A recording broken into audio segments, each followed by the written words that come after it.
नमस्ते दोस्तों, आप सभी का स्वागत है आपके अपनी कोचिंग क्लासेस में। और आज हम स्टार्ट करते हैं 10th क्लास का सोशल साइंस का चैप्टर फर्स्ट, जिसका नाम है संसाधन एवं विकास।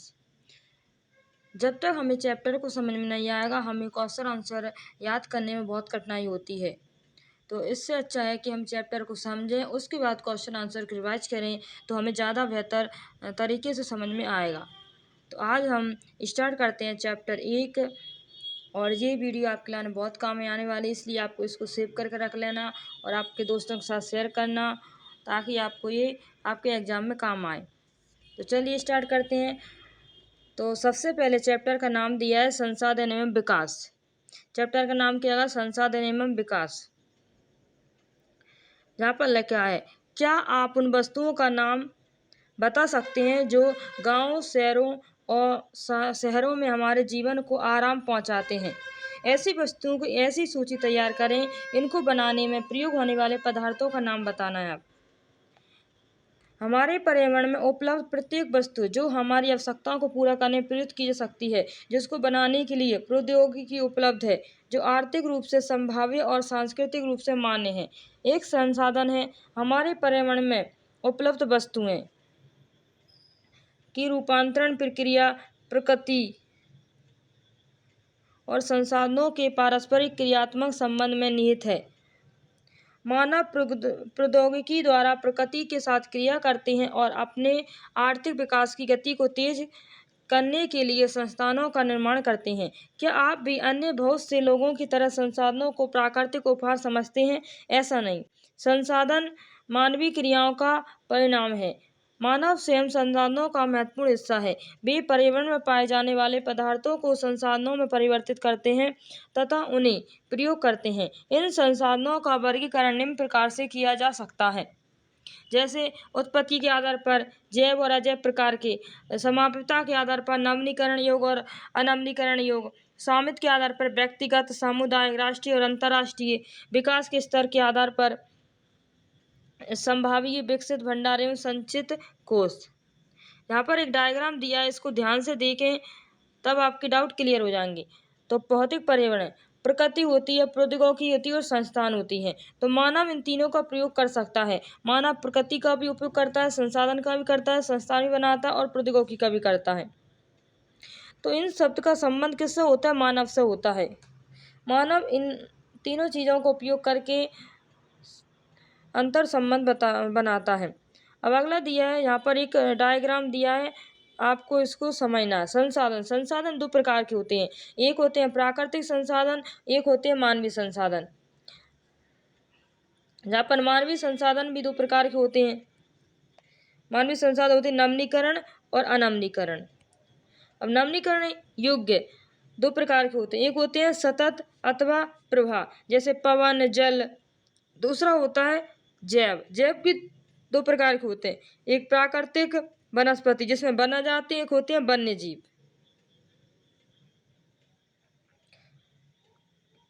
अनवीनीकरण योग्य भी दो प्रकार के होते हैं, एक चक्रीय धातु, चक्रीय जैसे धातु, अचक्रीय जैसे जीवाश्म।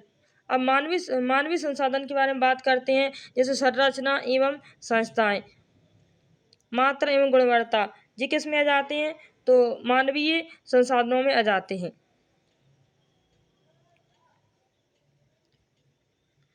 नेक्स्ट पेज दिया है, संसाधनों का विकास कैसे होता है। अब ये बात बहुत ज़्यादा इंपॉर्टेंट है कि संसाधनों का विकास होता है कैसे, इसको समझना भी जरूरी है। तो चलिए चलते हैं, स्टार्ट करते हैं। संसाधन जिस प्रकार मनुष्य के जीवन यापन के लिए अति आवश्यक है, उसी प्रकार जीवन की गुणवत्ता बनाए रखने के लिए भी महत्वपूर्ण है। ऐसा विश्वास किया जाता है कि संसाधन प्रकृति की देन है, परिणाम स्वरूप मानव ने इसका अंधाधुंध प्रयोग किया है, जिससे निम्नलिखित समस्या पैदा हो गई हैं। कुछ व्यक्तियों के लालच व संसाधनों का ह्रास। संसाधन समाज के कुछ ही लोगों के पास आ गए हैं, जिससे समाज दो हिस्सों, संसाधन संपन्न एवं संसाधनहीन अर्थात अमीर और गरीब में बंट गया है। संसाधनों के अंधाधुंध शोषण से वैश्विक परिस्थितियां संकट पैदा हो गया है, जैसे भूमंडलीय तापमान, ओजोन परत अपक्षय, पर्यावरण प्रदूषण और भूमि निम्नीकरण आदि। आप जानते हैं कि मानव है, मानव अपने खुद के लालच के चलते जंगल को भी काट सकता है और कई ऐसी जो सामाजिक और प्रकृति को बनाए रखती है उन चीज़ों को भी नुकसान पहुंचा सकता है। तो जिससे क्या होता है, संसाधनों की क्षति होती है और आगे वाली पीढ़ी को उन संसाधनों का प्रयोग नहीं हो पाता है। तो इसके लिए कई मुहिम भी कायम की गई हैं।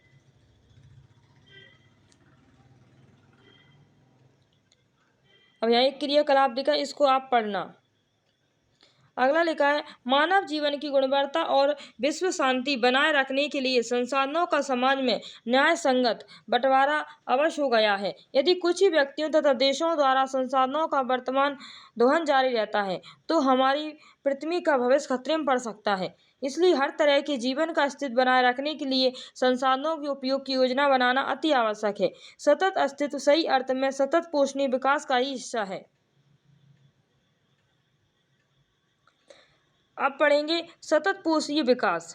पोषणीय विकास क्या होता है? सतत पोषणीय आर्थिक विकास करते हैं, विकास पर्यावरण को बिना नुकसान पहुंचाए हो और वर्तमान विकास की प्रक्रिया भविष्य की पीढ़ियों की आवश्यकता की अवहेलना ना करे। अभी हमने थोड़ी देर पहले पढ़ा है कि संसाधन एक ऐसा उपकरण या ऐसा प्राकृतिक खिलाने देन है जो वर्तमान पीढ़ी तो इसका उपयोग करती है, साथ साथ आने वाली पीढ़ी भावी पीढ़ी भी इसका उपयोग करती है। तो उसके लिए क्या करना चाहिए, पर्यावरण को बिना नुकसान पहुंचाए हमें प्रयोग करना चाहिए, उसको उपयोग करना चाहिए, उसको दैनिक जीवन में उपयोग करना चाहिए, लेकिन उसको बढ़ाने के प्रयास करने चाहिए जिससे आने वाली पीढ़ी उसका प्रयोग कर सके। जैसे मान लीजिए पेट्रोल अभी मिल रहा है तो आप देख सकते हैं अभी कितनी मोटरसाइकिल अभी स्टार्टिंग में चल रही है, जिससे क्या हो, पेट्रोल की खपत हो रही है। तो धीरे धीरे क्या हो, पेट्रोल की मात्रा कम हो जाएगी और आने वाली पीढ़ी हो सकता है पेट्रोल ना देख पाए तो वो किससे गाड़ी चलाएंगे, किससे स्कूटर चलाएंगे, किससे कार चलाएंगे। तो उनके लाने ये हमारी जिम्मेदारी है कि हम उनकी बचत करें और आगे वाली पीढ़ी के लाने बचाएं। अब इसके बचाने के लिए एक कार्यक्रम स्टार्ट किया गया था, उसे बोलती है रियो डी जेनेरो पृथ्वी सम्मेलन 1992। अब आपने देखा होगा रियो डी जेनेवा है क्या, तो ये साउथ अमेरिका मतलब दक्षिण अमेरिका का ब्राजील का एक शहर है जिसका नाम है रियो डी जेनेरो पृथ्वी सम्मेलन 1992 में स्टार्ट किया गया था। जून 1992 में 100 से भी अधिक राष्ट्राध्यक्ष ब्राजील के शहर रियो डी जेनेरो में प्रथम अंतर्राष्ट्रीय पृथ्वी सम्मेलन में एकत्रित हुए। सम्मेलन का आयोजन विश्व स्तर पर उभरते पर्यावरण संरक्षण और सामाजिक आर्थिक विकास की समस्याओं का हल ढूंढने के लिए किया गया था। इस सम्मेलन में एकत्रित नेताओं ने भूमंडलीकरण, जलवायु परिवर्तन और जैविक विविधताओं पर एक घोषणा पत्र पर हस्ताक्षर किया। रियो सम्मेलन में भूमंडलीय वन सिद्धांतों, फॉरेस्ट प्रिंसिपल जिसे बोलते हैं, पर सहमति जताई और 21वीं शताब्दी में सतत पोषणीय विकास के लिए एजेंडा 21 को स्वीकृति प्रदान की गई। अब एजेंडा 21 क्या है, आप बता सकते हैं? तो रियो डी जेनेरो सम्मेलन क्यों किया गया, इसको पृथ्वी सम्मेलन क्यों बोला गया? क्योंकि इसमें पृथ्वी से रिलेटेड पृथ्वी के पर्यावरण को बचाने के लाने और विश्व स्तर पर उभरते पर्यावरण संरक्षण और सामाजिक आर्थिक विकास की समस्याओं का हल ढूंढने के लिए सभी देशों को एकत्रित किया गया और एक विचार बनाया गया कि पर्यावरण को कैसे बचाया सकता है और सतत पोषी विकास को कैसे बढ़ाया जा सकता है। इसके लिए ये सम्मेलन आयोजित किया गया था। इसी में एजेंडा 21 पारित किया गया। एजेंडा 21 क्या है इसको जानते हैं, चलिए।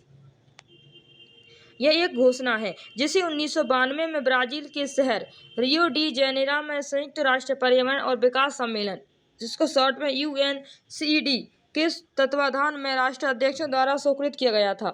इसका उद्देश्य भूमंडलीय सतत पोषणीय विकास हासिल करना है। यह एक कार्यसूची है जिसका उद्देश्य समान हितों, पारस्परिक आवश्यकताओं एवं सम्मिलित जिम्मेदारियों के अनुसार विश्व सहयोग के द्वारा पर्यावरणीय क्षति, गरीबी और रोगों से निपटारा है।